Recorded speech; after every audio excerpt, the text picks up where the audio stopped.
Okay, here's my completion from my group prototype project. It is a 3x3 LED cube hooked up to a joystick via Arduino. So, shot here, I just put in the final code.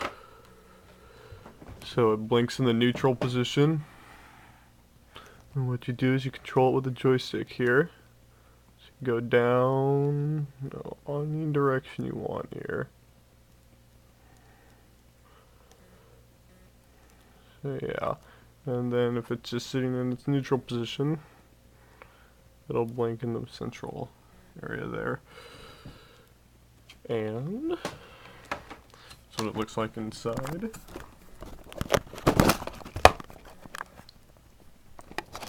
Got my perf board right there, hooked up to the Arduino mesh there.